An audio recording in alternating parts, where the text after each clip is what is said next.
ठीक है। तो रुके हुए चार्ज से क्या चीजें हो रही थी ये हम लोग स्टार्टिंग में समझते हैं, ट्वेल्थ वाले में। उसके बाद फिर चार्ज मूव करता है, लेकिन मूव क्यों करता है, रीजन मिला उसका? मूव करने का क्या रीजन है चार्ज का? फोर्स। फोर्स की वजह से मूव करेगा, और फोर्स क्यों आएगा? इलेक्ट्रिक पोटेंशियल, सॉरी, इलेक्ट्रिक हम्म। पोटेंशियल की वजह से होते हैं ना करंट फ्लो। हाँ, इलेक्ट्रिक पोटेंशियल रीजन होता है मूव करने के लिए, लेकिन इलेक्ट्रिक पोटेंशियल रीजन नहीं होता है चार्ज के मूव करने के लिए। देन सो, उसका डिफरेंस होता है। ओ पोटेंशियल डिफरेंस, या राइट। बिना डिफरेंस के, जैसे कि मास को मूव करने के लिए मास का जो ग्रेविटेशनल पोटेंशियल डिफरेंस है वो चाहिए होता है। तुम हम्म। खुद सोचो, कोई भी चीज ऊपर से नीचे क्यों आती है? क्योंकि ऊपर का मतलब है हाइट ज्यादा, और हाइट ज्यादा पे mgh ज्यादा होता है, यानी कि ग्रेविटेशनल पोटेंशियल एनर्जी ज्यादा होती है, और लो लेवल पे कम होती है। तो mass high to low flow करता है, high hmm. Gravitational potential to low gravitational potential. तो उसी तरह से charge high electric potential to low electric potential flow करता है। हम्म। आई बात समझ में? मतलब ये डिफरेंस चाहिए उसको, हाई लो वाला सिस्टम होना चाहिए उसके फ्लो को होने के लिए। ठीक। अगर सेम लेवल है फिर तो नहीं होगा। सेम लेवल यहाँ पे ग्राउंड के बेसिस पे देखें, मतलब कि अर्थ ग्रेविटेशन के बेसिस पे देखें, तो सेम लेवल का मतलब सेम हॉरिजॉन्टल लेवल जो हम लोगों का होता है, उस पर किसी को कहीं जाने की जरूरत नहीं है ना। लेकिन ये लेवल अगर ऐसे कर दिया जाए तब फिर ये इस तरफ फ्लो होगा थोड़ा। ये बात है। या फिर यहाँ से लेवल हटा दिया जाए, कोई बॉडी ऐसे है तो वो नीचे गिरेगी, क्योंकि नीचे उसको क्या मिल रहा है, लोअर पोटेंशियल, कम पोटेंशियल मिल रहा है। उसी तरह से चार्ज को जिस तरफ लोअर पोटेंशियल मिलता है वो उस तरफ जाता है। ठीक जी। है ना? तो एक डिफरेंस चाहिए, यानी कि पोटेंशियल से नहीं फर्क पड़ता, डिफरेंस ऑफ पोटेंशियल चाहिए चार्ज को मूव करने के लिए। एक रीजन है ये। वैसे जैसे मास को चाहिए होता है डिफरेंस ऑफ ग्रेविटेशनल पोटेंशियल, तो चार्ज को डिफरेंस ऑफ इलेक्ट्रिक पोटेंशियल, सीधे सीधे देखा जाए तो। क्लियर है? और उसके बाद और चीजें फिर चार्ज मूव कर गया, मतलब मूव करने का रीजन मिल गया। अब अगर मूव कर गया तो क्या? अगर चार्ज मूव कर गया तो उसका मतलब क्या? कि करंट फ्लो हो रहा है। कह सकते हैं। हम्म। तो flow of charge is current, right. लेकिन सिर्फ फ्लो ऑफ चार्ज को हम करंट नहीं बोलते हैं। करंट जो क्वांटिटी डिफाइंड है वो है rate of flow of charge. Okay. Rate of flow of charge, no सिर्फ फ्लो ऑफ चार्ज नहीं। Hmm. Rate of flow of charge. Rahul, कुछ जी समझ में सर। आ रहा है? चीजें समझ में आ रही थोड़ी हाँ, बहुत? हाँ सर। हाँ। तो मतलब स्टार्टिंग इस पूरी बुक में या पूरी फिजिक्स में यहाँ पे होती है चार्ज से, और चार्ज को पहले हम रेस्ट पे देखते हैं। ठीक है। और रेस्ट का मतलब होता है स्टैटिक। स्टैटिक का मतलब ही होता है रुका हुआ या रेस्ट पे। इसीलिए इसका नाम है इलेक्ट्रोस्टैटिक। इस पूरे पोर्शन का नाम है, समझ रहे हो, इलेक्ट्रोस्टैटिक्स। ठीक है। यानी कि इलेक्ट्रो मतलब चार्ज, और स्टैटिक्स मतलब रेस्ट पे, चार्ज ऑन रेस्ट, इस स्टार्टिंग के चैप्टर्स में। ठीक है। सेकेंड में फिर रीजन मिलता है कि चार्ज चल भी सकता है, और क्या रीजन है कि चार्ज चलेगा, मतलब हम लोग तो नहीं चलाने वाले उसको फोर्स वोर्स लगा के, लेकिन एक्चुअली उसके पास क्या रीजन है कि चार्ज चले। तो वो रीजन है पोटेंशियल का डिफरेंस। हम्म।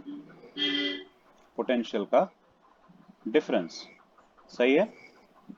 और सही देखा जाए तो यही रीजन तो सबके पास होता है ना चलने के लिए। हम लोग पास नहीं है क्या? हम लोग अब या तो थोड़ा हाई पोटेंशियल अचीव करना चाह रहे होते हैं। हम लोग, तुम लोग पढ़ क्यों रहे हो, और हम पढ़ा क्यों रहे हैं? हो सकता है हायर पोटेंशियल अचीव करने के लिए, है ना? हाँ।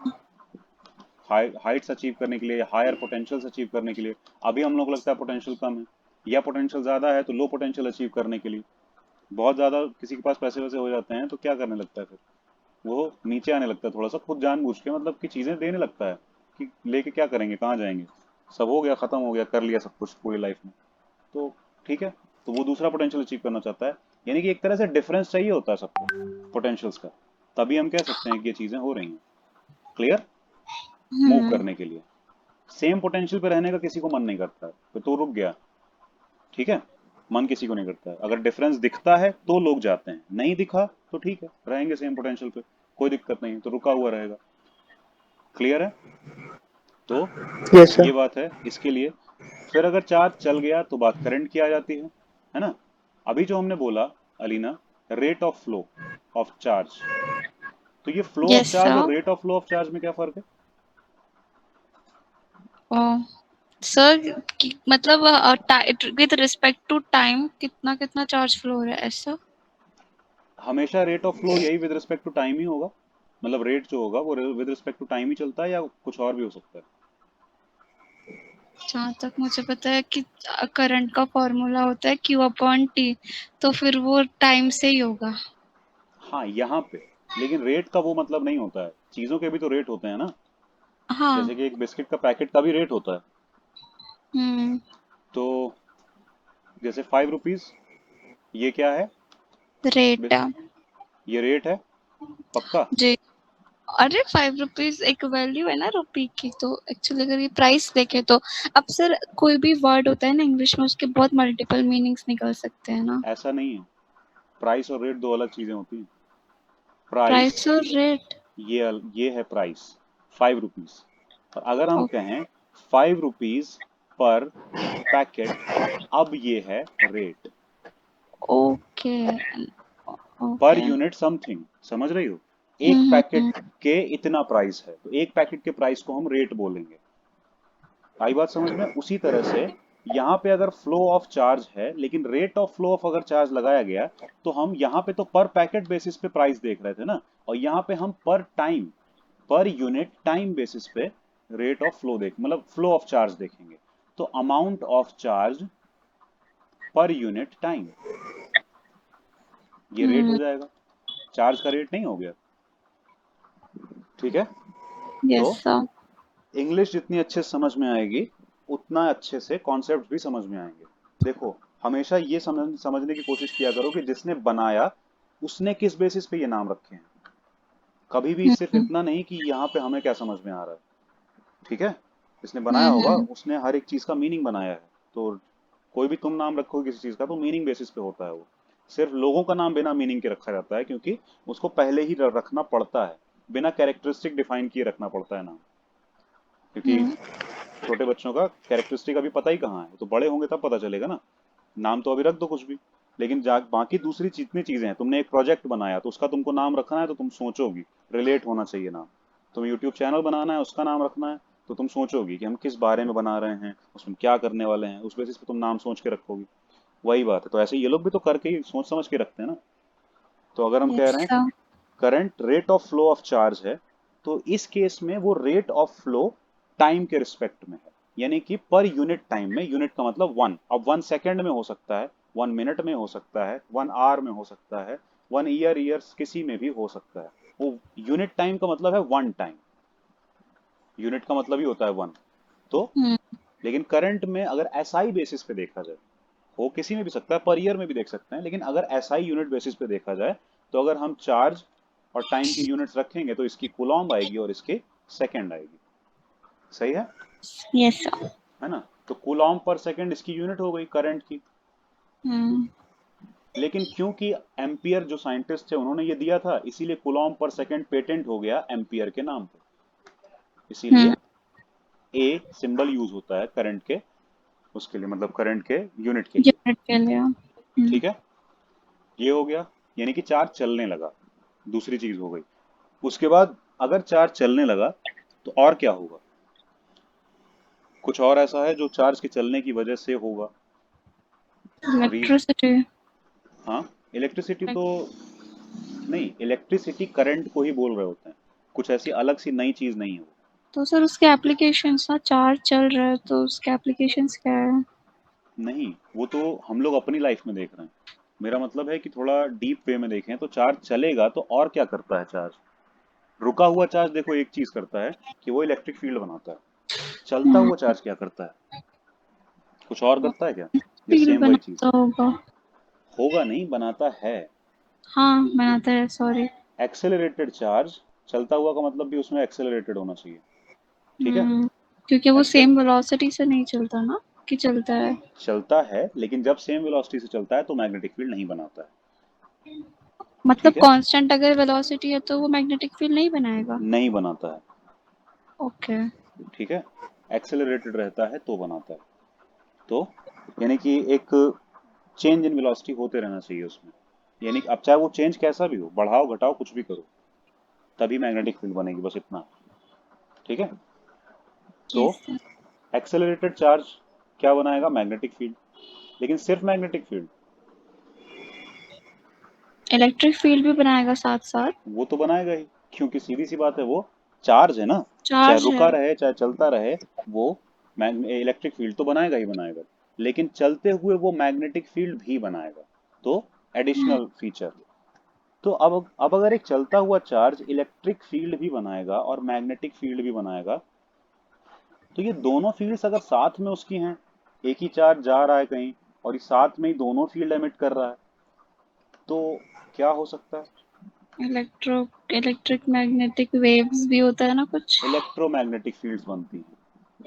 हाँ। इलेक्ट्रोमैग्नेटिक वेव्स बनने लगती हैं। मतलब साइमल्टेनियसली दोनों फील्ड्स बनना हो तो उसको बोलते बिल्कुल हैं इलेक्ट्रोमैग्नेटिक फील्ड। बिल्कुल। Sorry, wave, electromag sorry. नहीं, फील्ड भी बोल सकते हैं, ओके। इलेक्ट्रोमैग्नेटिक फील्ड भी बोल सकते हैं। तो बाकी फिर बाद में बात आती है कि वो वेव्स, मतलब क्योंकि वो वेव फॉर्म में चलता है, क्योंकि चार्ज अगर यहाँ ओके। भारी वाला है, बड़ा चार्ज है, तो हम उसको बोलेंगे वेव फॉर्म में नहीं चल रहा है उतना ज़्यादा। लेकिन अगर वो चार्ज काफ़ी हल्का है, बहुत हल्का है, तो यानी कि मास बहुत कम है एक तरह से देखा जाए, तो इलेक्ट्रोमैग्नेटिक वेव फॉर्म में बोल देते हैं उसको। जबकि ऐसा है नहीं, इलेक्ट्रॉन भी वेव होता है। केमिस्ट्री में पढ़ा होगा मे बी, अगर किसी ने पढ़ी हो। स्ट्रक्चर ऑफ एटम में ये चीज़ प्रूव हुई थी कि इलेक्ट्रॉन भी as a wave nature show करता है। लाइट का डुअल नेचर तो प्रूव होता ही है कि लाइट हाँ। पार्टिकल भी है और वेव भी है। वेव के जैसी भी बिहेव करेगी, यानी कि चीज़ों को क्रॉस कर जाएगी, और पार्टिकल जैसा भी बिहेव करेगी, यानी कि चीज़ों में टकराएगी भी, हिट भी करेगी। तो हम्म। ये एक चीज़ थी, लेकिन सेम नेचर इलेक्ट्रॉन का भी प्रूव हुआ है, जिसको डी ब्रॉगली वेवलेंथ बोलते हैं। कि इलेक्ट्रॉन की वेवलेंथ उन्होंने निकाली थी, मतलब मास वाली चीज़ों की वेवलेंथ निकाली थी, क्योंकि लाइट में तो हम कुछ भी नहीं बोलते ना कि उसका कुछ मास है, कोई वो हम्म। थिंग है। लेकिन इलेक्ट्रॉन क्या है? मासी पार्टिकल है। भले ज्यादा मास नहीं, कम है, तो उससे क्या मतलब है? मास तो है ना। नेग्लिजिबल है पर कुछ तो है ना। मास तो है ना। अब हम एक ही इलेक्ट्रॉन के बराबर मास पूरा एक बॉल पे दे दें, तो फुटबॉल पे दे दें, तो और उस फुटबॉल को चला दें, तब भी वो वेव बनाएगा। ठीक है। हम्म। तब भी वो वेव्स बनाता है, ये डी ब्रॉगली ने प्रूव किया था कि हर हर पार्टिकल जिसके ऊपर चार्ज है और अगर वो मूव कर रहा है, तो वो वेव्स बनाएगा, सीधी सी बात है। चार्ज वाला कोई भी पार्टिकल, चाहे वो बड़ा हो चाहे छोटा हो। लेकिन बड़ा पार्टिकल इतनी कम इंटेंसिटी की वेव्स बनाता है कि हम उसको नेग्लेक्ट कर देते हैं। वो हमने कैलकुलेशन में वहां पे निकाला भी गया था। ठीक है। Yes sir. इसीलिए इलेक्ट्रोमैग्नेटिक फील्ड इन्हीं से बनती है, यानी कि कोई भी एक पार्टिकल जो चल रहा है, वो अगर मैग्नेटिक और इलेक्ट्रिक फील्ड साइमल्टेनियसली बना रहा है, इसका मतलब है कि वो इलेक्ट्रोमैग्नेटिक फील्ड बना रहा है। आई बात समझ में? हम्म। Yes sir. और वन ऑफ द एग्जांपल इसका क्या है, जो अपना हम लोग अच्छे से जानते हैं, और वो है लाइट। लाइट कुछ नहीं है, बस एक इलेक्ट्रोमैग्नेटिक रेडिएशन। उसमें भी यानी कि लाइट जो आ रही है ना, किसी भी चीज की लाइट, चाहे सन से आ रही हो, चाहे तुम्हारे घर में बल्ब से आ रही हो, चाहे ट्यूबलाइट से आ रही हो, तुम तक आ रही है, उसका मीनिंग है कि तुम तक दो तरह की फील्ड्स ट्रैवल करते हुए आ रही हैं, एक इलेक्ट्रिक फील्ड और दूसरी मैग्नेटिक फील्ड। ठीक है। हम लोग को यस लगता है सर। लाइट कुछ नहीं है, लाइट तो ऐसे बस आती है चली जाती है, कुछ होता थोड़ी ना लाइट से।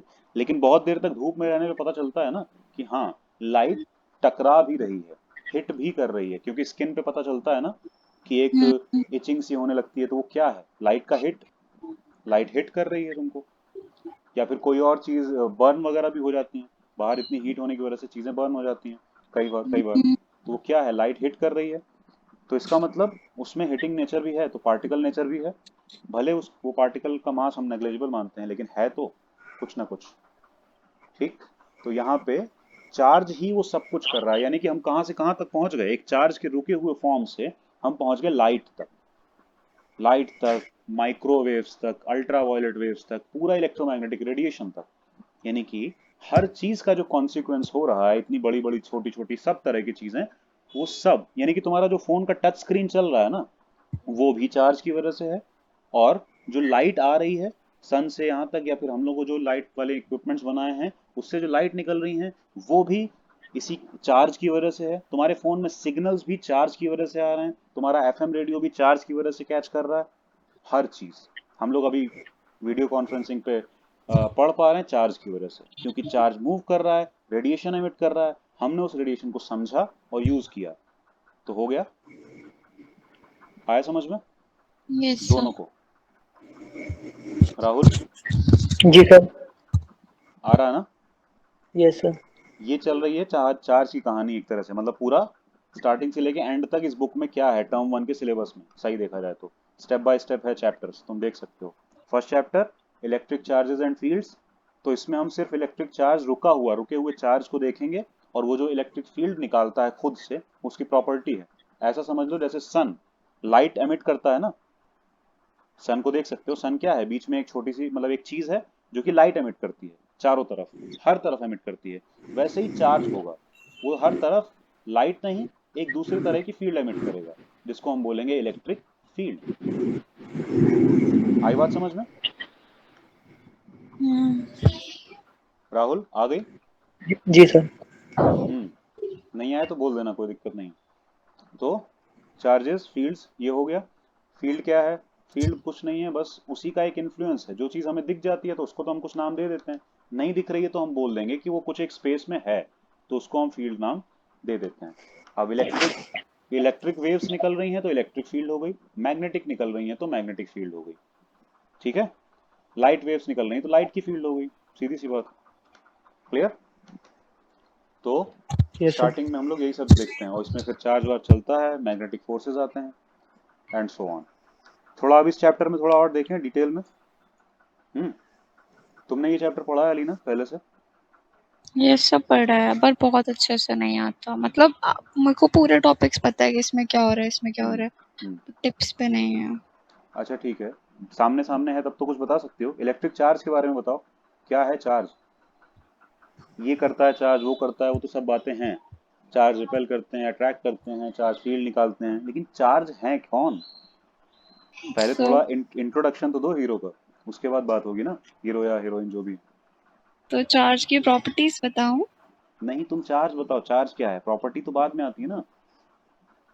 The flow of electrons. अच्छा सुनो, वो तो करंट है, सॉरी। हाँ ठीक है बताओ। फ्लो ऑफ नहीं इलेक्ट्रॉन पता, तो नहीं है। एग्जैक्ट चार्ज की डेफिनेशन नहीं पता। अच्छा, किसी ने चार्ज कहीं और सुना है क्या? ये मतलब फिजिक्स को छोड़ दें तो लाइफ में चार्ज कहीं सुना है? हाँ, मोबाइल चार्ज करते हैं और भी बहुत सी चीजें में मोबाइल चार्ज चार्ज वर्ड करते हैं, यूज होता है। जैसे कि राहुल तुमने सुना है? सर सुना तो है पर एक्सप्लेन नहीं कर पाऊंगा। ठीक है, सुना है ना कई जगह। जी। जैसे कि एक ये भी तो है कि जैसे इस ऑफिसर ने यहाँ पे चार्ज लिया है, हाँ सर। होता है ना, officer ji have sir. Taken charge in this city, होता है एलिना? यस, चार्ज एक्चुअली ना मेरी मम्मा उसके लिए भी यूज करती है कि इसका प्राइस क्या है, चार्ज इधर भी यूज होता है, बट आई नो वो तो मतलब आप ऐसे। नहीं, ऐसा नहीं है, सब जगह का एक ही मीनिंग रहता है। इसका आप क्या चार्ज करेंगे, एग्जैक्टली ये भी होता है। है ना, इसका आप क्या चार्ज करेंगे, जी। ठीक है, सर्विस चार्ज ऐसा कुछ, ठीक है। हम्म। तो वहां भी यूज होता है, यहाँ भी यूज होता है ना। तो ये जो चीज है ना, चार्ज एक पावर जैसा ही है और कुछ नहीं है। सोचो, एक ऑफिसर अगर एक सिटी में आता है और हमने कहा है कि उसने चार्ज लिया है, तो इसका मीनिंग क्या है कि अब यहाँ की काफी सारी अथॉरिटीज उसके हाथ में है, यानी कि वो काफी कुछ कर सकता है, उसके पास कई सारी पावर है, बोल सकते हैं ना। तो हम्म। चार्ज एक तरह की पावर ही है, अगर हम प्रैक्टिकल लाइफ में समझने की कोशिश करें तो, अ काइंड ऑफ पावर। हम्म और स्टार्टिंग में भी चार्ज नाम इसीलिए पड़ा था उसका, जो चीज भी मिली थी जिसको हमने चार्ज बोला था, स्टार्टिंग में भी पावर के बेसिस पे ही उसका नाम पड़ा था।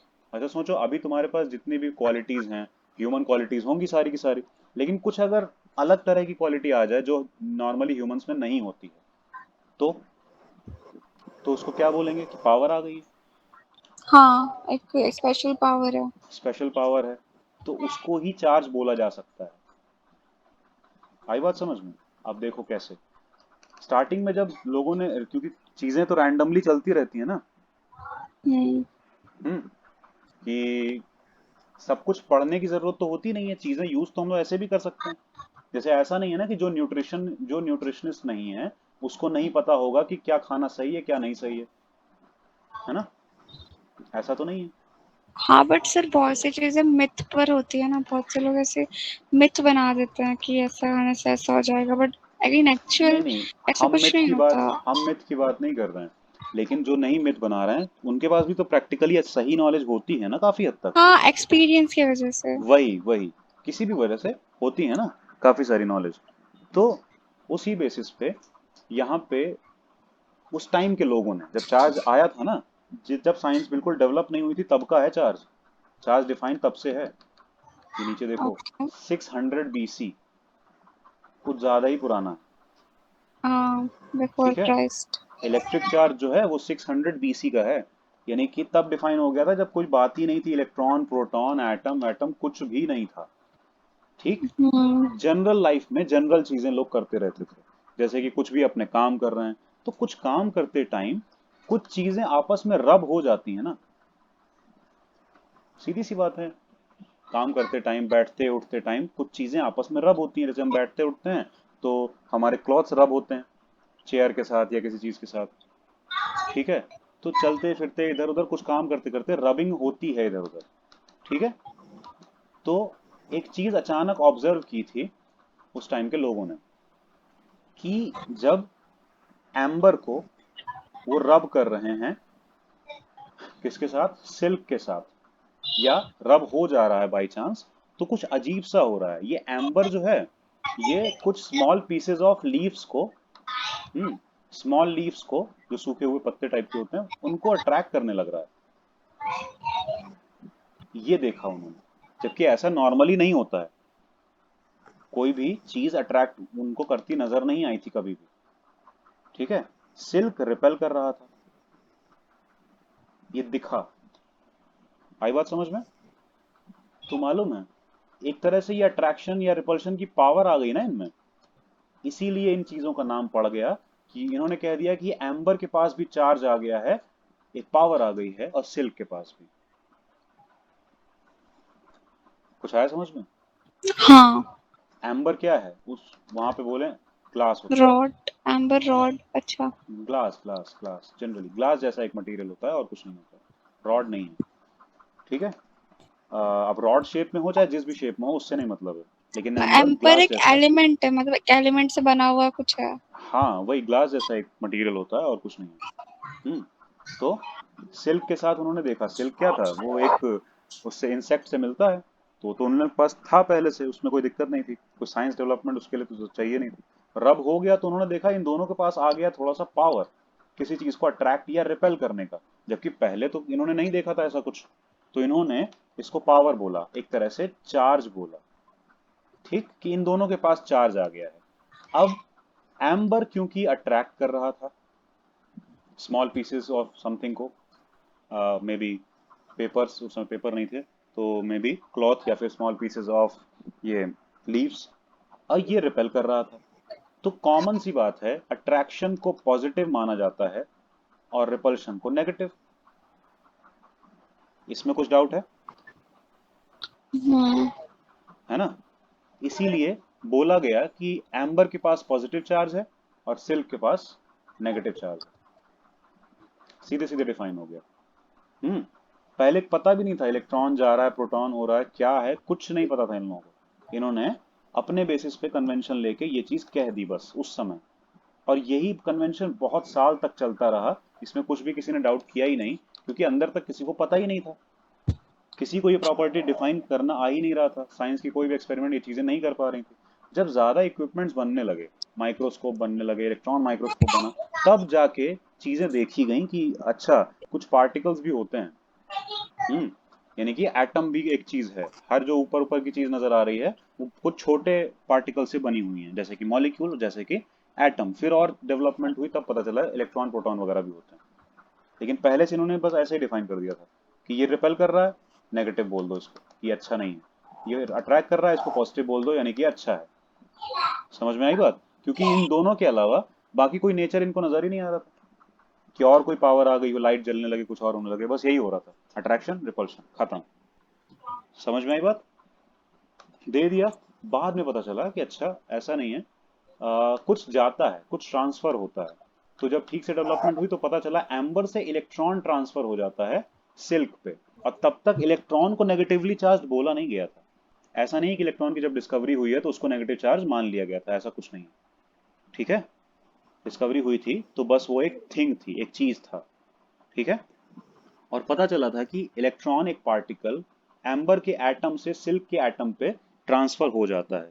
तो ये कन्वेंशन क्योंकि बहुत 100 सालों से चल रहा था, हंड्रेड्स ऑफ ईयर से चल रहा था कि सिल्क के पास नेगेटिव चार्ज आता है, तो इलेक्ट्रॉन के आने की वजह से सिल्क के पास नेगेटिव चार्ज आया। इस वजह से इलेक्ट्रॉन को डिफाइन किया गया कि इलेक्ट्रॉन इज नेगेटिवली चार्ज्ड।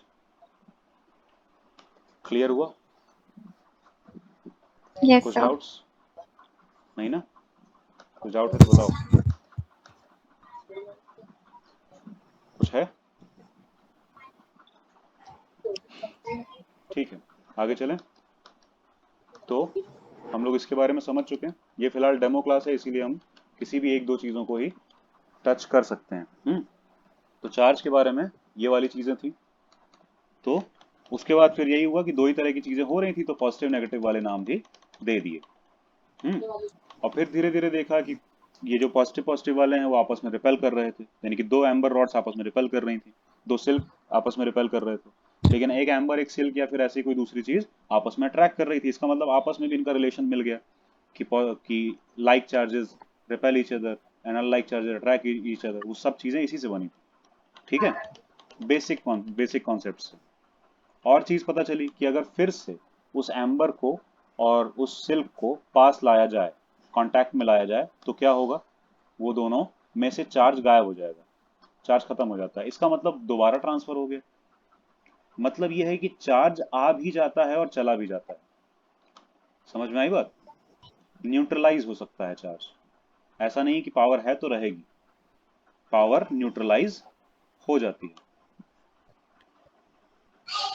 कुछ डाउट है अलीना?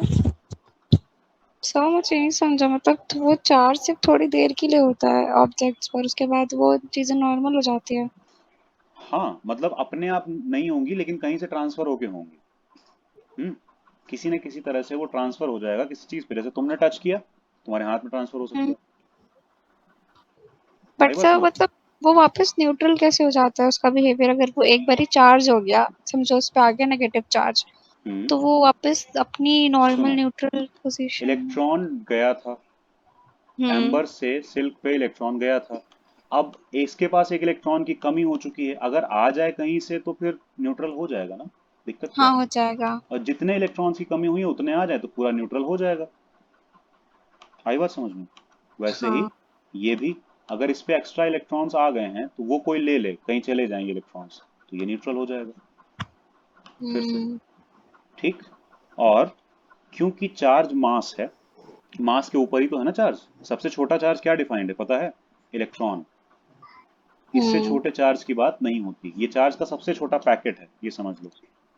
वैसे बिस्किट के अब 1 रुपए वाले पैकेट नहीं मिलते, मिलते थे काफी पहले। सो हमारे सर कह रहे थे क्वार्ट्स भी कुछ होता है, E-1 हाँ E-2।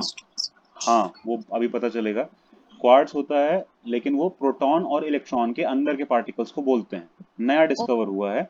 और प्रोटॉन और न्यूट्रॉन के, सॉरी इलेक्ट्रॉन के नहीं, प्रोटॉन न्यूट्रॉन के इनर पार्टिकल्स को, यानी कि सब न्यूक्लियर बोलो या सब प्रोटोनियन पार्टिकल्स को बोलते हैं। मतलब प्रोटॉन और न्यूट्रॉन न्यूट्रॉन के अंदर भी कुछ पार्टिकल्स होते हैं।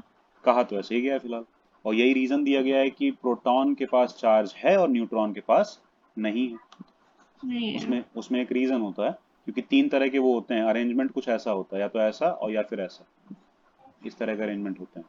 ठीक है, दो अप एक डाउन और एक अप दो डाउन, इसके बेसिस पे डिसाइड होता है कि एक के पास चार्ज होगा और एक न्यूट्रल होगा। तो जो न्यूट्रल है वो न्यूट्रॉन, और जो उसका चार्ज है वो प्रोटॉन। प्रोटॉन। यस। तो क्वार्ट्स वगैरह होते हैं उस बेसिस पे। ठीक है, इसमें तुम्हारे में सिलेबस में नहीं था तो इसलिए अभी हमने उसके ज्यादा कुछ नहीं बताया।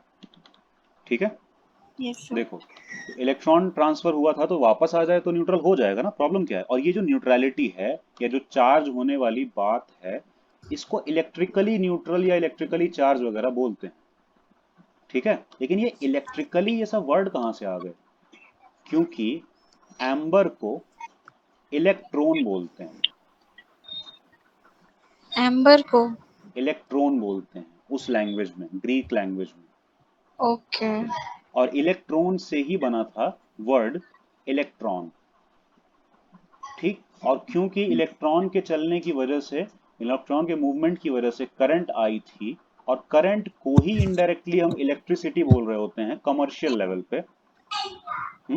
इसीलिए इलेक्ट्रिक वर्ड ये जो पूरा का पूरा है ये वहीं से आता है, इलेक्ट्रॉन से आता है, एम्बर से आता है, चार्ज से आता है। तो इलेक्ट्रिक वर्ड का मतलब ही है चार्ज। आई बात समझ में? इलेक्टर वर्ड का मतलब ही है चार्ज। तो न्यूट्रलाइजेशन भी इलेक्ट्रिकली न्यूट्रलाइजेशन होता है, नलिफिकेशन भी इलेक्ट्रिकली नलिफाई हो जाता है। यानी कि चार्ज का इम्बैलेंस क्रिएट हुआ था तो चार्ज हो गया था, और चार्जेस का बैलेंस क्रिएट हो जाए तो नलिफाई हो जाएगा, यानी कि न्यूट्रलाइज हो जाएगा। क्लियर हुआ? Yes sir. न्यूट्रल हो जाएगा पूरी तरह से। तो यही चीज है। तो पॉजिटिव एंड नेगेटिव, ये चीज नलीफाई हो जाती थी, और इक्वल अमाउंट में अगर आ जाए तो यहाँ पे वही है कि एम्बर को फिर से ग्लास के पास अगर और सिल्क के पास अगर ले आते थे तो टच कराने पे क्या होता था, फिर से इलेक्ट्रॉन ट्रांसफर हो जाते थे सिल्क टू एम्बर, तो दोनों न्यूट्रल हो जाते थे, दोनों पे चार्ज गायब हो जाता था, दोनों की पावर खत्म हो जाती थी। तो इसका मतलब ये भी एक प्रॉपर्टी पता चली उन लोगों को, जब कुछ भी नहीं था तब भी उन लोगों को ये बातें छोटी मोटी पता चली कि चार्ज गायब भी हो जाता है, आता भी है और जाता भी है, और कैसे गायब होता है ये भी उनको पता था, ठीक है। तो ये बिल्कुल था, बिल्कुल स्टार्टिंग और सिंपल टाइप की चीज, शुरू शुरू वाली। क्लियर है? ये सब वही सब चल रहा होता है इस चैप्टर में, चार्जेस के बारे में कि हम ऐसे ऐसे कर सकते हैं एक्सपेरिमेंट, कि रिपेल करते हैं और ये वो। अब बात आती है कंडक्टर्स क्या होते हैं। कंडक्टर्स एंड इंसुलेटर्स क्या होते हैं, राहुल बताना चाहोगे? सर नहीं पता। कंडक्टर सुना तो होगा ना यार, कंडक्टर वगैरह। सर मेटल को बोलते इंसुलेटर। हैं, यानी कि हाँ वायर शायद। वगैरह होता है ना, हाँ। वायर, ये सब कंडक्टर होते हैं, पता है। जी सर। तुम्हें काफी प्रॉब्लम होने वाली, तुम्हारा बहुत वैसे छूटा हुआ है हमको लगता है। जी सर। देखो ध्यान से समझो। तो अलीना तुम बताना चाहोगी कंडक्टर्स क्या होते हैं? यस सर, कंडक्टर वो होता है जो इलेक्ट्रिसिटी को अपने थ्रू पास होने देते हैं, मतलब अलाउ करते हैं अगर हम इलेक्ट्रिसिटी टू फिजिक्स से पास। बाहर अगर हम फिजिक्स से बाहर की बात करें तो कंडक्टर कौन होते हैं, क्या होते हैं? नॉर्मल लाइफ में तो वायर्स। ये नॉर्मल लाइफ में हुआ, ये फिजिक्स में हो गया ना फिर तो, वायर पे चार्ज ही तो कंडक्ट हो रहा है। अच्छा हम एग्जाम भी तो कंडक्ट कराने की बात करते हैं। सो फिर तो वो तो आप इंग्लिश से रिलेट कर रहे हो उसको। बिना रिलेट किए समझ में भी नहीं आता। बात ये है ओके। ना, तुम अगर एक लिमिट से ज्यादा टेक्निकल होने की कोशिश करोगी ना तो प्रैक्टिकल नहीं हो पाओगी, और लाइफ से रिलेटेड कुछ समझ में नहीं आएगा, और सारे टर्म लाइफ रिलेट करके ही बने हैं। क्योंकि कोई भी टेक्निकली नहीं सोच सकता, लोग ह्यूमन हैं, लोग सोशल लाइफ जनरल लाइफ को मिक्स करके ही वर्ड चूज करते हैं। हम लोगों को लगता है ना ये बड़े टेक्निकल वर्ड हैं, ये उनकी लैंग्वेज में सिंपल वर्ड हैं। जैसे हम लोग अगर रखते तो हम लोग भी सिंपल अपनी लैंग्वेज में कुछ ना कुछ रखते उसको नाम। समझ में आई बात?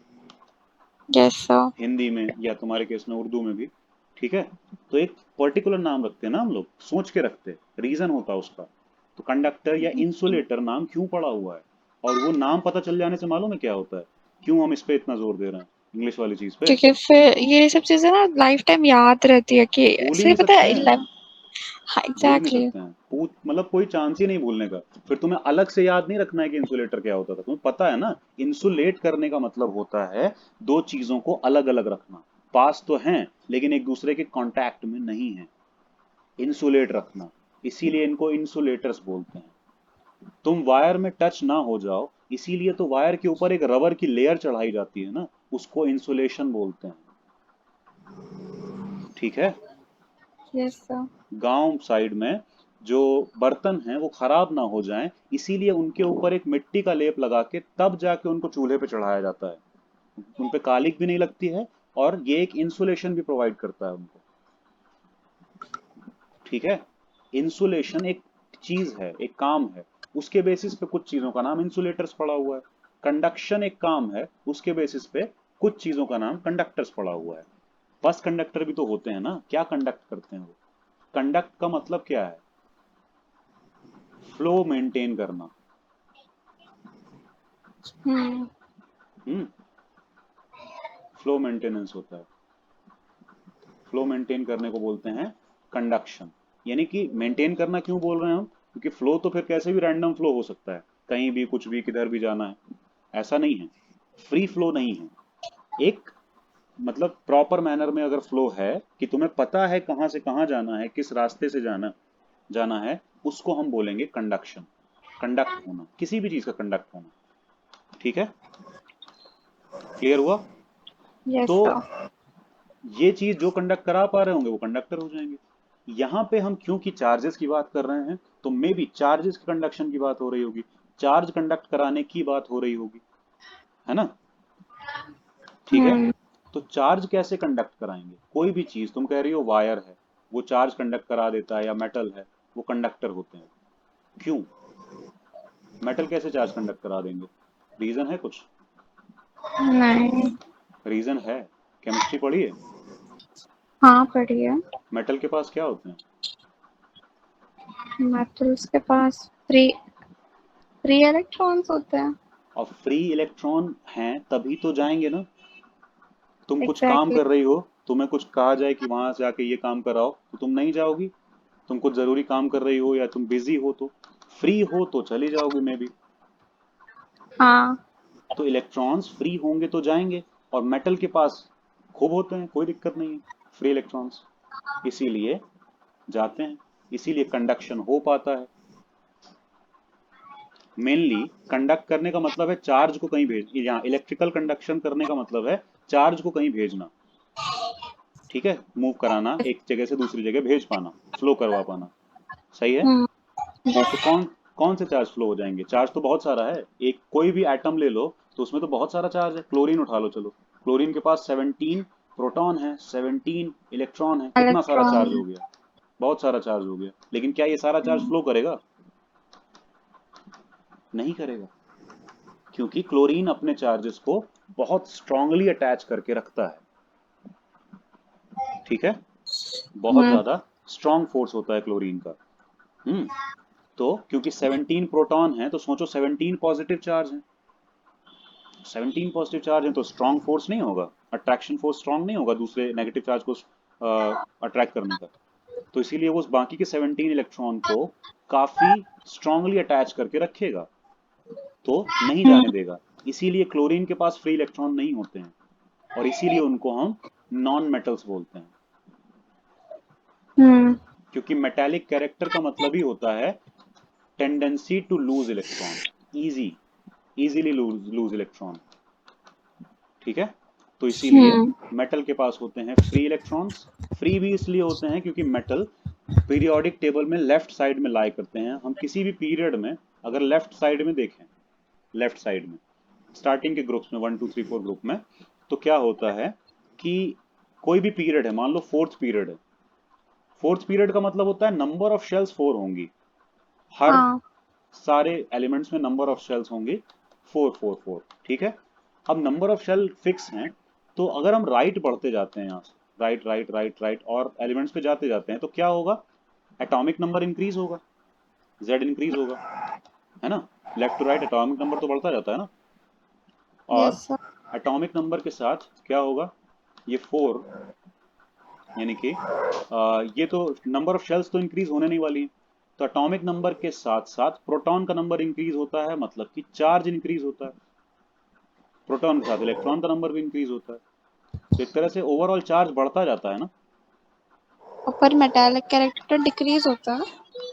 नहीं नहीं, अभी हम मेटालिक कैरेक्टर की बात नहीं कर रहे हैं, हम बस ये देख रहे हैं कि लेफ्ट टू राइट जाने में, हर नेक्स्ट एटम पे जाने में एटॉमिक नंबर बढ़ता है, इंक्रीज करता है, 1 2 3 यस ऐसे ही सर। चलते हैं ना इसमें। और यस। एटॉमिक नंबर डिसाइड कैसे होता है? प्रोटॉन के नंबर से। नंबर ऑफ प्रोटॉन किसी एटम के पास कितने हैं? 4 हैं, तो 4 एटॉमिक नंबर हो गया उसका। सही है। और number of proton is equal to number of electron. क्यों?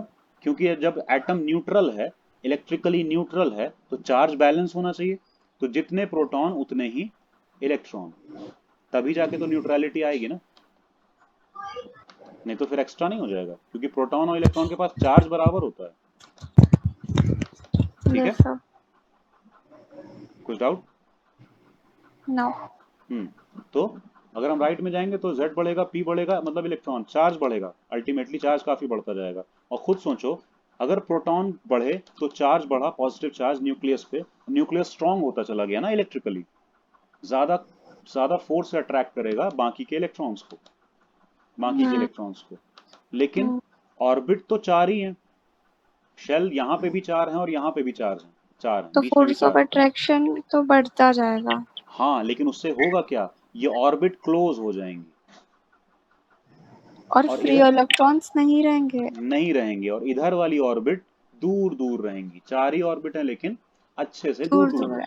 है। इसीलिए तो साइज, इजीली लूज हो जाएगी। हाँ, और यहाँ वाला सोचो ना, इलेक्ट्रॉन कितना दूर है इससे, तो कम फोर्स फील नहीं करेगा, डिस्टेंस के हिसाब से फोर्स कम हो जाएगा इलेक्ट्रॉन का, यस सर। तो इसीलिए ये फ्री फील करेंगे। ठीक है, काइंड ऑफ फ्री, इसीलिए हम बोलते हैं मेटल के पास फ्री इलेक्ट्रॉन्स होते हैं, और फ्री हैं तो चल सकते हैं, कोई दिक्कत नहीं, रीजन मिलना चाहिए बस चलने का। कोई पड़ोसी आके कह दे कि बेटा जाके ये सामान ले आओ, ले आएंगे, फ्री हैं। Yes sir. ठीक है, तो कंडक्टर्स, इंसुलेटर, कंडक्टर तो समझ में आ गया कि क्यों कंडक्ट कर रहे हैं। अब इंसुलेटर जस्ट उसका ऑपोजिट ही समझ लो तुम, एक तरह से देखा जाए तो। जो कि कंडक्ट नहीं करने दें, हम्म जो कंडक्ट ना करने दें वो इंसुलेटर्स हो जाएंगे। Yes sir. तो बस यही चीज है, जो कंडक्ट ना करने दें, तो वही अभी बात हुई ना, क्लोरीन जैसे एटम, या फिर जो उस तरह के एटम हैं जो कि पीरियोडिक टेबल में राइट साइड में है, उनमें फ्री इलेक्ट्रॉन्स नहीं है, मतलब फ्री चार्ज नहीं है, चार्ज फ्री नहीं है तो मूव भी इतना इजीली नहीं कर पाएगा। ठीक है, लेकिन ऐसा नहीं है कि कंडक्टर में सिर्फ मूव करते हैं, इसमें मूव नहीं करते हैं। अच्छा, कंडक्टर में करंट होती है, इंसुलेटर के बीच में करंट हो सकती है क्या? नहीं। मतलब अगर हम एक इंसुलेटर वाला वायर ले लें, जैसे हम एक प्लास्टिक का वायर ले लें, उसमें यहाँ से यहाँ बैटरी जोड़ दें, तो क्या करंट आएगी कुछ? नहीं आएगी। अ, राहुल, समझ में आ रहा है? जी सर। जी कह रहे सर। हैं, देख रहे हो, समझ में आ रहा है? यस अगर सर। अगर ये प्लास्टिक का वायर है, इसमें हम बैटरी जोड़ दें, तो क्या करंट फ्लो होगी वायर में?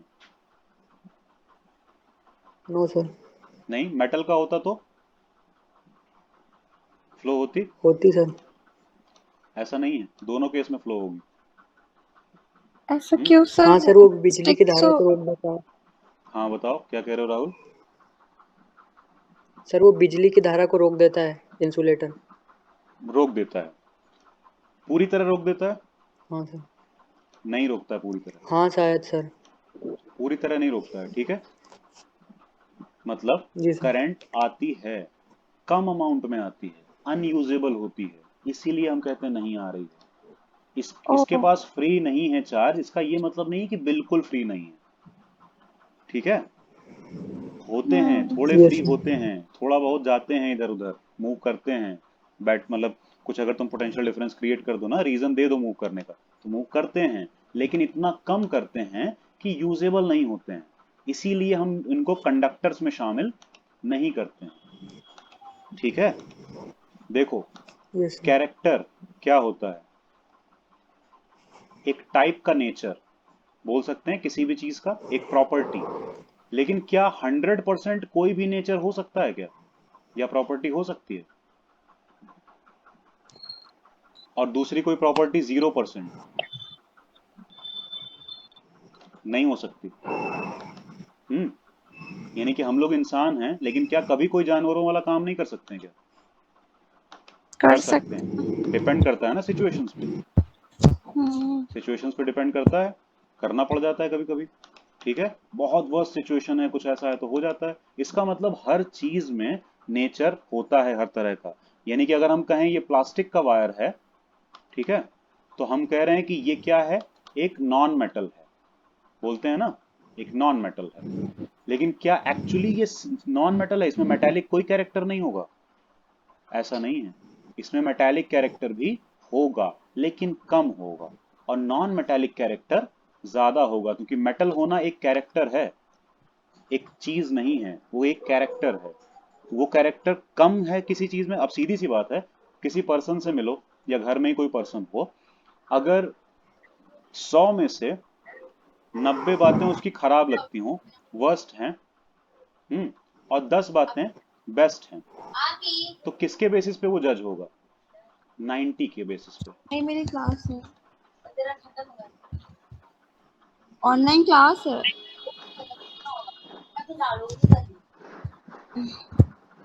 हेलो। यस सर, सॉरी, मेरी सिस्टर थी।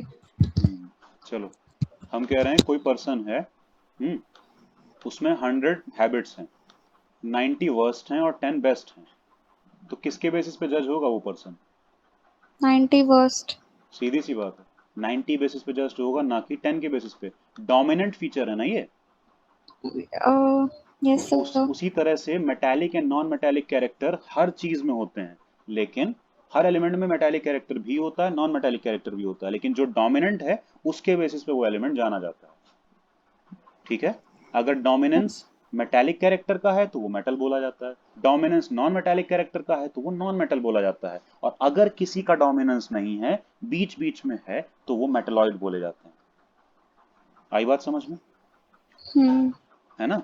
तो ऐसे ही कंडक्टर का मतलब ये नहीं है कि वो 100% इलेक्ट्रिसिटी को कंडक्ट कर देगा, यानी कि 100% इलेक्ट्रॉन फ्लो करवा देगा, चले जाएंगे। और इंसुलेटर का ये मतलब नहीं है कि वो 100% इलेक्ट्रॉन को रोक ही लेगा। आई बात समझ में? ये मान के चलो 95% इलेक्ट्रॉन को फ्लो होने देगा, और ये 5% इलेक्ट्रॉन को ही फ्लो होने देगा, लेकिन होने तो देगा ना। तो फ्लो हुए तो रेट ऑफ फ्लो होगा, रेट ऑफ फ्लो होगा तो करंट होगी, लेकिन इतनी कम कि हम यूज नहीं कर सकते उसको। क्लियर है? यहां नहीं कर सकते, एज अ वायर नहीं कर सकते, पर क्या कहीं यूज नहीं होगा? होगा, आगे होगा। कैपेसिटर के अंदर क्या फिल होता है? इंसुलेटर। कैपेसिटर में से तो इंसुलेटर कंडक्टर्स भी होते हैं ना, साइड इंसुलेटर। में, साइड हाँ, में बीच में क्या फिल होता है? जिसमें चार्ज स्टोर होता है, जिसमें इलेक्ट्रिक फील्ड का स्टोरेज हो जाता है, उसमें क्या फिल होता है? ये क्या है? इंसुलेटर। इंसुलेटर। तो इंसुलेटर का काम आया ना? नहीं हो पाता हम्म। तो कैसे काम आता? आई बात समझ में? तो कंडक्टर्स और यस। इंसुलेटर में ये चीजें हैं। क्लियर है? Yes sir. समझ में आ रहा है ना? जी सर। तो कोई भी चीज प्योर कंडक्टर नहीं है और प्योर इंसुलेटर नहीं है।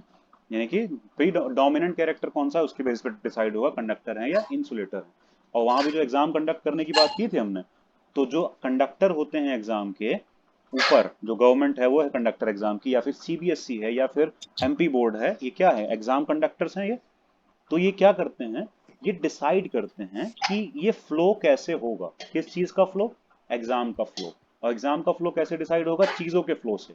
यानी कि किस डेट को ये पेपर यहां से रिलीज होके वहां जाएगा, कितने टाइम में जाएगा, टीचर्स को कब आना है, स्टूडेंट्स को कब आना है, उसके बाद कैसे कैसे पहले पेपर दिया जाना है, फिर उनसे साइन करवाए जाने हैं। ये सीरीज में नहीं चल रहा है इवेंट्स। इवेंट्स हैं, कुछ चीजें हैं जो कि सीरीज में ज्वाइन कर दी गई हैं। तो यही तो फ्लो है।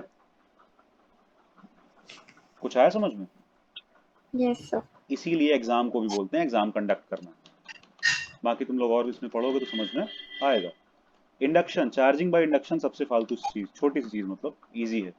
इंड्यूस होने का मतलब क्या होता है, पता है किसी को? हाँ, मीन्स जबरदस्ती किसी चीज को करना। नहीं, ऐसा नहीं है। हाँ। ऐसा नहीं है, किसने मतलब कहा? मेरे को जहाँ तक टीचर्स ने पढ़ाया था इलेक्ट्रोमैग्नेटिक इंडक्शन 10th स्टैंडर्ड में, तो नहीं यही नहीं था नहीं, कि उसका करंट होता है, ऐसा कि नहीं उसको है। करंट आ करना, मतलब वो फ्लो होना पड़ता है उसको, ऐसा होता वो कुछ। ठीक है, लेकिन ये जबरदस्ती वाली चीज नहीं हुई। देखो, इंडक्शन का मतलब होता है यहाँ पे इंड्यूस करना, और हम्म। किसी चीज को इंड्यूस करने का मीनिंग होता है without touch. Okay. Without touch हमने कुछ प्रॉपर्टी किसी को दे दी। कांटेक्ट में आए बिना हमने कोई प्रॉपर्टी किसी को दे दी। जैसे कि एक बच्चा बहुत उदास बैठा हुआ था, हमेशा बैठता है, उसका कोई दोस्त वोस्त नहीं है। कुछ नए यस बच्चों का सर। एडमिशन हुआ क्लास में, और उसमें से एक नया बच्चा उसके पास जाके बैठा, क्योंकि उसको कोई फर्क नहीं पड़ता कौन क्या है, उसको तो पता ही नहीं ना, नया बच्चा है।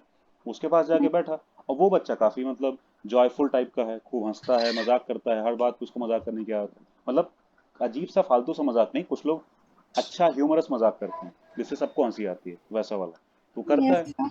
तो अगर वो उस तरह की बातें करने लगता है तो थोड़ी देर में वो जो उदास वाला बच्चा है उसका भी न्यूट्रल लेवल तो आ ही जाएगा, कम से कम वो सैड से न्यूट्रल पे हो चुका होगा।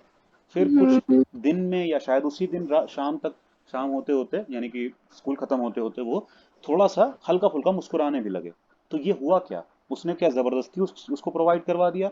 नहीं, नहीं। वो बस बगल में आके बैठा था, वो चाहे उससे बात कर रहा हो चाहे दूसरे किसी से बात कर रहा हो, वो बात ही ऐसी चीजों की कर रहा था, टीचर्स के बारे में कुछ बोल रहा था, कुछ भी ऐसा कर रहा था मजाक या कुछ भी चीजें, जिससे उसके अंदर थोड़े से चीजें इंड्यूस हो गई, वो खुशी इंड्यूस हो गई, एक तरह से इंडक्शन हो गया ना, यही यस बात हो रही सर। है। तो विदाउट कॉन्टैक्ट किसी को प्रॉपर्टी ट्रांसफर कर देना इंडक्शन, ठीक है, यस सर। वही बात है। तो यहाँ पे भी विदाउट कॉन्टैक्ट हम प्रॉपर्टी ट्रांसफर कर रहे हैं, और कुछ नहीं है, चार्ज ट्रांसफर कर रहे हैं बस, और कोई बात नहीं। ट्रांसफर भी क्या कर रहे हैं, चार्ज उसके अंदर ले आ रहे हैं, मतलब हमने ट्रांसफर नहीं किया, हमने अपनी हंसी थोड़ी ना उसको दे दी, वो तो मेरे पास ही है, उसके अंदर थी निकलवा ली बस, उसके अंदर हम्म। थी, कहीं ना कहीं वो खुशी तो थी ना, हर चीज थी। हमने बोला ना 100% कुछ भी नहीं होता है कि उदास तो मतलब 100% उदास नहीं होता है, कहीं ना कहीं छुपा होता है, रीजन चाहिए होता है उसको निकलने के लिए बाहर, ठीक है। एग्जैक्टली। तो यस वही सर। यहाँ पे है, यहाँ पे है पॉजिटिव चार्ज वाला रॉड हम पास में लेके आए, देखो कांटेक्ट नहीं करवाया हमने, तो अट्रैक्ट होके नेगेटिव चार्ज इस पोर्शन में जमा हो गया थोड़ा सा। और क्योंकि ये दो बॉडी कॉन्टैक्टेड थी तो ये अब ये फिलहाल दो बॉडी नहीं है, कॉन्ट्रैक्टेड है तो ये एक ही बॉडी है ना, चार्ज का फ्लो बड़े आराम से हो सकता है इन दोनों के बीच में, टच्ड है ना। तो इसीलिए देखो, हम्म।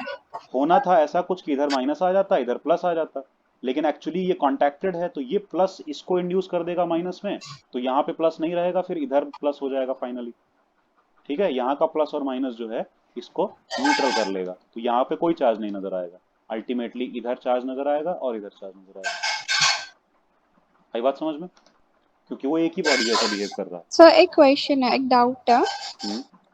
है। मतलब इंडक्शन के अंदर एक बॉडी पे अगर पॉजिटिव है तो दूसरी बॉडी पे सेम चार्ज नहीं जाता है, मतलब उसके अपोजिट चार्ज जाता है। हम्म, क्वेश्चन मतलब पूछ रहे हैं सर, ये मतलब क्वेश्चन अगर है, ये तुम बता रही हो। नहीं नहीं सर, क्वेश्चन है मतलब हम्म, जैसे एक बॉडी है उसका पॉजिटिव चार्ज है और हम्म, ड्यू टू इंडक्शन दूसरी बॉडी पर पॉजिटिव ही चार्ज जाएगा या फिर उसके अपोजिट चार्ज जाएगा? यहाँ तो दोनों आ गए, दोनों कैसे? देखो आ गए, पोलराइजेशन हुआ देखो चार्ज आ का। गए, देखो तो तुम, हम पॉजिटिव बॉडी पास में लेके आए थे, हमने एक बॉडी को नेगेटिव और एक को पॉजिटिव चार्ज कर दिया सिर्फ इसकी वजह से, हम्म। दोनों हो गया। तो ये कोई कन्वेंशन नहीं है, ये कोई रूल नहीं है कि पॉजिटिव लाएंगे तो नेगेटिव चार्ज ही होगा, it okay. Depends on you, तुम्हारे ऊपर है कि तुम क्या करती हो। अब देखो, आप बता रहे हैं क्या तुम कहना चाह रही हो, ये जो चीज है यहाँ पे जो हुआ है तुम इसकी बात पूछ रही हो कि हम नेगेटिव रॉड पास में लेके आए हैं, तो अल्टीमेटली ये वाली बॉडी पॉजिटिव चार्ज इंड्यूस हो गई इसमें, है ना, एग्जैक्टली यही तुम ये सर। पूछना चाह रही हो। लेकिन यहाँ पे हमने क्या किया देखो जरा, नेगेटिव चार्ज नेगेटिव वाली रॉड पास में लेके आए, पॉजिटिव चार्ज इधर नेगेटिव इधर सेपरेट हो गया, सही है। उसके बाद हमने हम्म। नेगेटिव वाले टर्मिनल को ग्राउंडेड कर दिया ना, और ग्राउंड में सारा चार्ज फ्लो हो जाता है क्योंकि ग्राउंड जीरो पोटेंशियल पे माना जाता है, हम्म। ठीक है। तो ग्राउंड में सारा चार्ज फ्लो हो गया नेगेटिव वाला, तो अब इसमें नेगेटिव चार्ज नहीं रहा, अब हमने ग्राउंडिंग हटा दी, देखो हटा दी ग्राउंडिंग, ठीक है। अब ये रॉड हम्म। भी हटा दी हमने, तो यही जो पॉजिटिव चार्ज इधर था अब वो पूरे पे स्प्रेड हो जाएगा। हम्म। लेकिन अगर हम ये ग्राउंडिंग इसकी ना करते, इसकी कर देते तो, इसको ग्राउंड कर देते तो प्रॉब्लम क्या थी, पॉजिटिव चार्ज फ्लो हो जाता सारा उसके अंदर, मे बी, है ना, और ये नेगेटिव वाला रुक जाता, फिर ये नेगेटिव, फिर हम इसको हटा लेते या पहले ही हटा लेते, ग्राउंडिंग करने के तुरंत बाद इसको हम हटा लेते, क्या होता फिर, ग्राउंड ये पॉजिटिव चार्ज उसमें फ्लो हो जाता ग्राउंड में, फिर ये नेगेटिव चार्ज बचता, नेगेटिव पूरा पे स्प्रेड हो जाता, तो माइनस माइनस माइनस पूरे पे फैल जाता, जैसे इसमें फैला नजर आ रहा है, ठीक है, माइनस फैल जाता। तो ग्राउंड में तुमने कौन सा चार्ज पहुंचाया इस पे डिपेंड करता है, आई बात समझ में। हम्म। यहाँ पे ये हुआ, एक और तरीका है, ये ऊपर वाला, देखो जिसके बिल्कुल डायरेक्ट कांटेक्ट में लाए थे हम, वो तो नेगेटिव चार्ज इंड्यूस हुआ उसमें लास्ट में अल्टीमेटली, देखो पॉजिटिव रॉड लाए थे हम और नेगेटिव चार्ज इंड्यूस हुआ, लेकिन हम उससे जस्ट बगल वाले में पॉजिटिव चार्ज इंड्यूस करवा सकते हैं ना, तो हमने पॉजिटिव से पॉजिटिव इंड्यूस करवा नहीं दिया।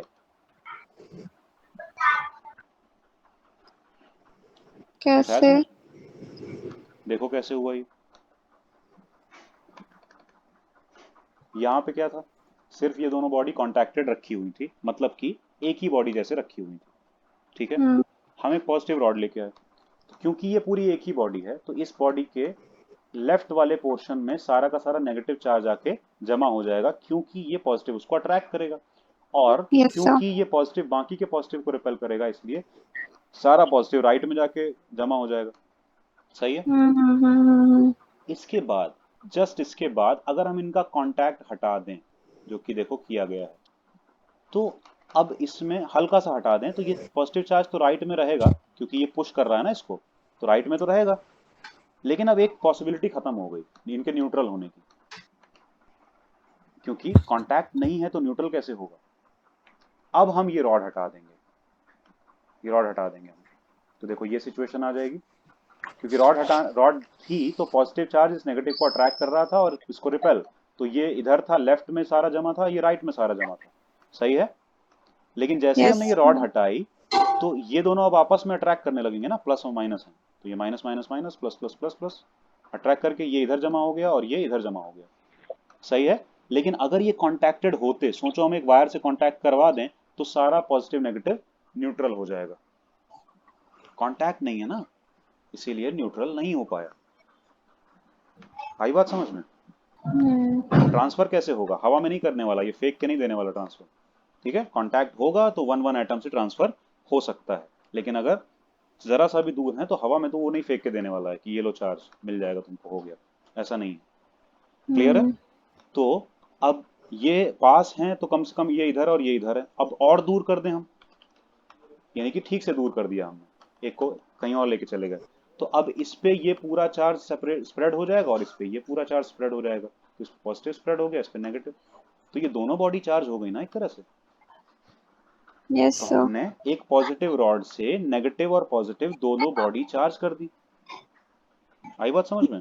तो ऐसा कुछ नहीं है कि पॉजिटिव से नेगेटिव ही चार्ज होता है, ठीक है। Yes it sir. Depends, it depends कि हम करते क्या हैं, और हम कुछ भी कर सकते हैं, मतलब कि जैसे हमने बताया ना, वो ग्राउंडेड वाले में भी हम पॉजिटिव वाला फ्लो करवा दें ग्राउंड में, क्या प्रॉब्लम है, नेगेटिव वाला रह जाएगा, है ना। नेगेटिव वाला रह जाएगा तो हम नेगेटिव अब रॉड हटा देंगे तो नेगेटिव वाला पूरा स्प्रेड हो जाएगा पूरे पे। तो हमने सर एक नेगेटिव रॉड से क्वेश्चन नेगेटिव है। इंड्यूस कर दिया। हाँ। सर ग्राउंडिंग अगर हमने अर्थिंग करवाई थी, मतलब अभी ग्राउंडिंग करवाई, तो हम्म, मतलब हम चाहे तो आपने बोला कि पॉजिटिव चाहे तो पॉजिटिव चार्ज ग्राउंडिंग ग्राउंड में भेज दे, और हम्म, अगर नेगेटिव चाहे तो नेगेटिव भेज दे, बट हम्म। सर हम कैसे भेजेंगे, हमारी मर्जी कैसे, वो तो कुछ भी चला जाएगा।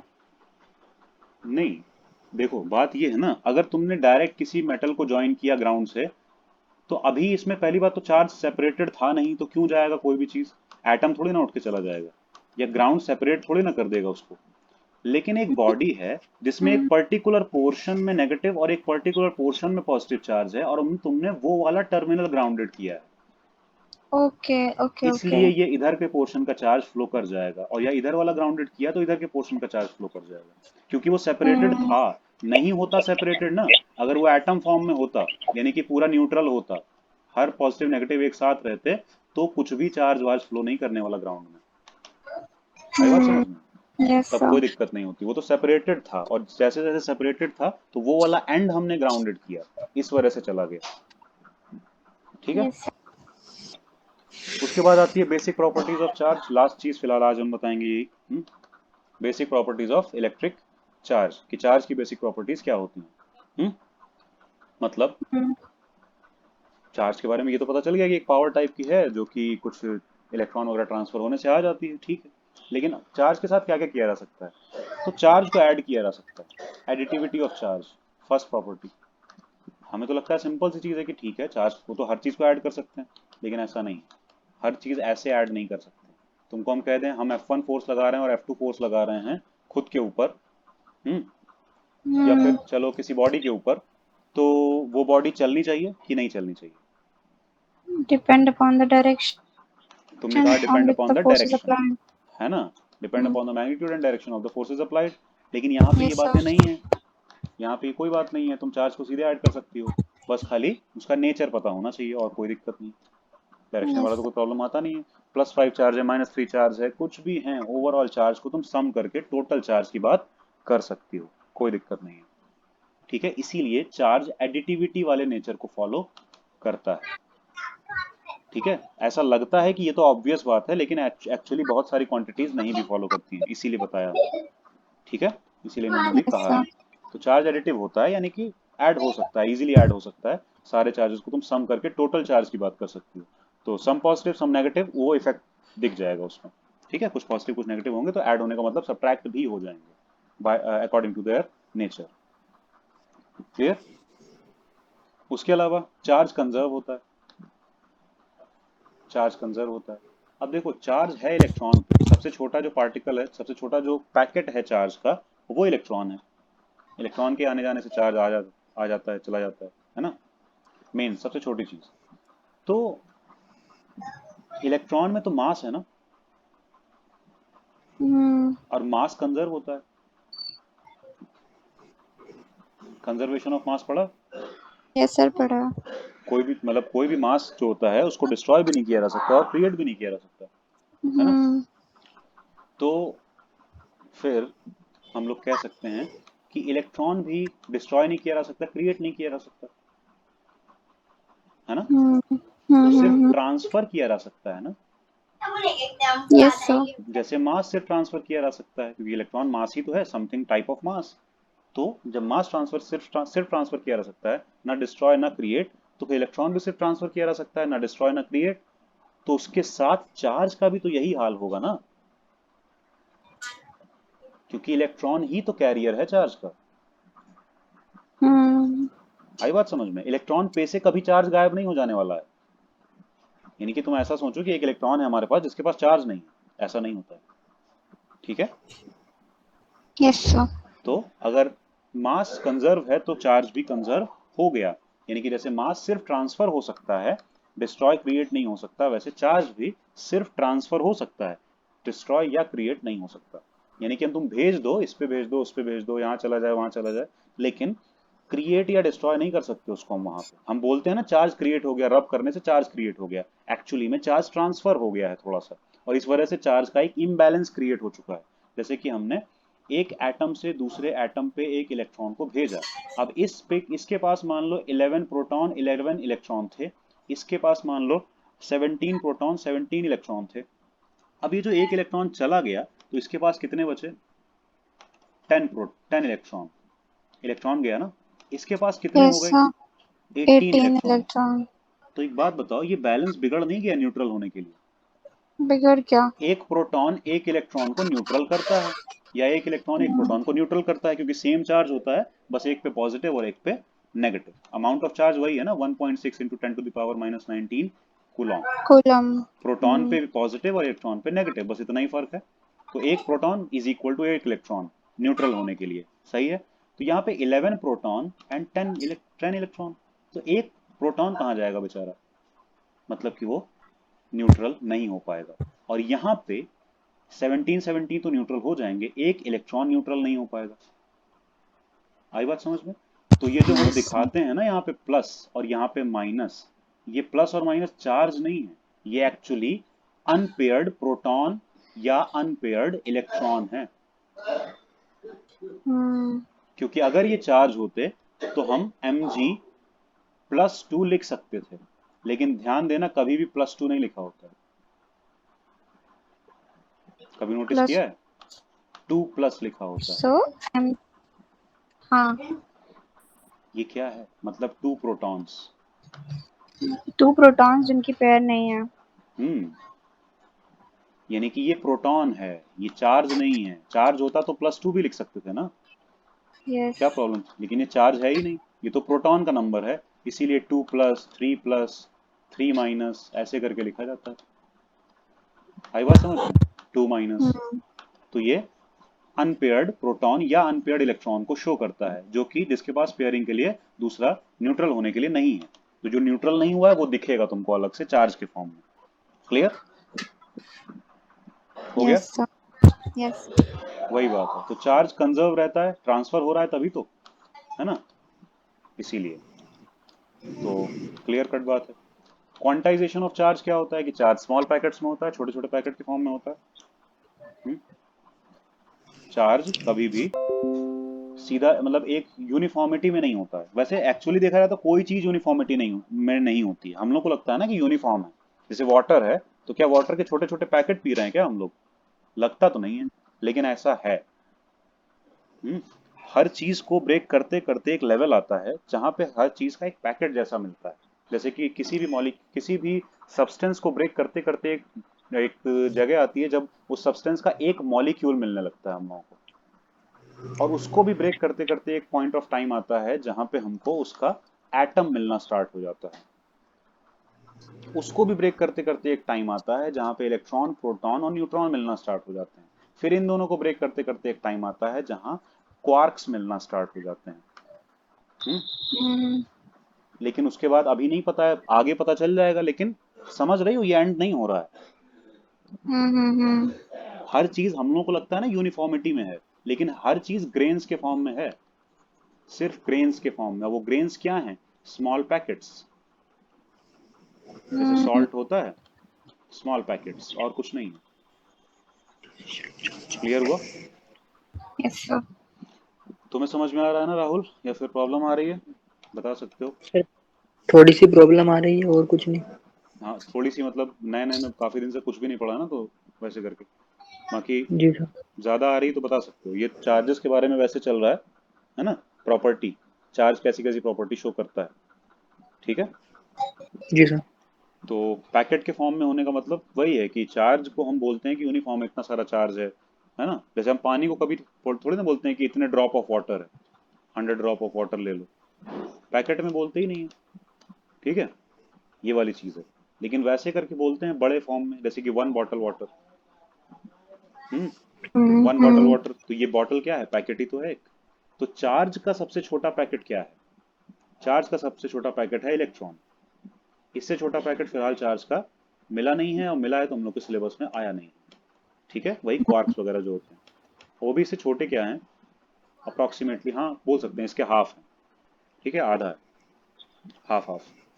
तो हाफ नहीं, 1/3 के आसपास है, हाँ 1/3। क्वार्क जो होते हैं 1/3 ऑफ इलेक्ट्रॉन के बराबर चार्ज कैरी करते हैं। हम्म। कुछ पॉजिटिव और कुछ नेगेटिव, और उन्हीं कॉम्बिनेशन से फिर वो चीज बनती है, ठीक है। अभी देखेंगे, पहले इसको देखें। तो यस। इलेक्ट्रॉन सबसे छोटा पैकेट है चार्ज का, है ना। जैसे कि बिस्किट के पैकेट होते हैं, तो मिनिमम इस समय कितने का पैकेट मिलता है? 5 रुपए का। इससे छोटे हम्म इससे छोटे पैकेट तो अब मिलना बंद हो गए ना, 1 रुपए 2 रुपए के पैकेट अब नहीं मिलते हैं बिस्किट्स के। सही है। तो ये हम्म स्मॉलेस्ट पैकेट है। हमें कितना भी चाहिए होगा, अगर हम कहें कि 8 रुपीज का बिस्कुट दे दो, तो नहीं मिलेगा। हम्म 8 रुपीज के बिस्किट नहीं मिलेंगे, 13 रुपीज के भी नहीं मिलेंगे, क्योंकि उसका पैकेट अवेलेबल नहीं है ना। अगर हम कहें 10 रुपीज के दे दो, तो शायद मिल जाएगा। दो ये वाले पैकेट मिल सकते हैं, या फिर एक 10 रुपीज वाला पैकेट जो आता होगा तो मिल जाएगा। अगर हम कहें 35 रुपीज के दे दो, तो हो सकता है 5 रुपीज वाले 7 पैकेट्स दे दिए जाएं, तो हो जाएगा। लेकिन 35 रुपये वाला पैकेट नहीं आता होगा तो नहीं मिलने वाला। क्या हो सकता है, तीन 10 रुपीज वाले पैकेट मिल जाए और एक 5 रुपये वाला पैकेट मिल जाए। हम्म यानी कि कॉम्बिनेशन ऑफ पैकेट में ही सब चीजें चल रही हैं। आई बात समझ में? चार्ज भी चलता है, चार्ज भी चलता है, बीच बीच में वैल्यूज नहीं होती। क्वांटाइज होने का मतलब ही यही होता है। क्वांट का मतलब होता है पैकेट का फॉर्म, ठीक है। तो क्वांटाइजेशन का मतलब यही यहाँ पे यही चीज है कि चार्ज क्वांटाइज होता है, मतलब पैकेट, छोटे छोटे पैकेट्स के फॉर्म में होता है। हम यूनिफॉर्मिटी में चार्ज की बात नहीं कर सकते हैं, ठीक। तो अगर इलेक्ट्रॉन ही सबसे छोटा पैकेट है, और इसके अलावा नेचर यानी कि कंपनी ने कोई और साइज का पैकेट नहीं बनाया है चार्ज का, तो तुम्हें जितना भी चार्ज चाहिए नंबर ऑफ इलेक्ट्रॉन में ही तो मिलने वाला है ना। अगर एक कंपनी है जो सिर्फ 5 रुपए के पैकेट बनाती है बिस्कुट के, उसी कंपनी का तुमको बिस्किट चाहिए, तो यही 5 रुपए के नंबर ऑफ पैकेट तुम खरीद सकते हो, और कुछ नहीं किया जा सकता। आई बात समझ में? एक पैकेट ले लो, 2 पैकेट ले लो, 3 पैकेट ले लो, या एन पैकेट ले लो। आई बात समझ में? हम्म तो अगर हम एक पैकेट लेते हैं तो हमें कुछ 10 बिस्किट्स मिलते हैं। उसी तरह अगर हम चार्ज का एक पैकेट यानी कि एक इलेक्ट्रॉन लेते हैं तो हमको 1.6 into 10 to the power minus 19 coulomb charge मिलता है। और अगर दो पैकेट लेते हैं तो इसी का ट्वाइस, 10 पैकेट लेते हैं तो इसी का 10 टाइम्स, 10 इलेक्ट्रॉन लेते हैं। उसी तरह अगर हम n पैकेट लेते हैं तो इसका n टाइम्स चार्ज मिल जाएगा, हमको मिलेगा ना। यस। इसीलिए total charge is equal to n into E, number of electrons into charge of electron, है ना। अगर हम पूछे एक इलेक्ट्रॉन पे कितना चार्ज है 1.6 इंटू 10 टू पावर माइनस 19, और 10 इलेक्ट्रॉन्स पे 10 का मल्टीप्लाई करके निकाल लेंगे। उसी तरह n इलेक्ट्रॉन्स पे कितना चार्ज होगा n का मल्टीप्लाई करके निकाल लेंगे। आया समझ में। तो ये Q is equal to N E quantization of charge का एक फॉर्म है, मतलब वो फॉर्मूला ऐसा है और कुछ नहीं। कि चार्ज इलेक्ट्रॉन के नंबर्स के फॉर्म में होता है। तुम 10 ले लो, 100 ले लो, 10,000 ले लो, कोई फर्क नहीं पड़ता है, लेकिन नंबर ऑफ इलेक्ट्रॉन के फॉर्म में ही चार्ज मिलने वाला है। तुम कहो कि इसके बीच में मिल जाए, तुम कहो 1.5 इलेक्ट्रॉन के बराबर चार्ज मिल जाए, तो नहीं मिलता फिलहाल, जब तक क्वार्क ठीक से डेवलप ना हो जाए तब।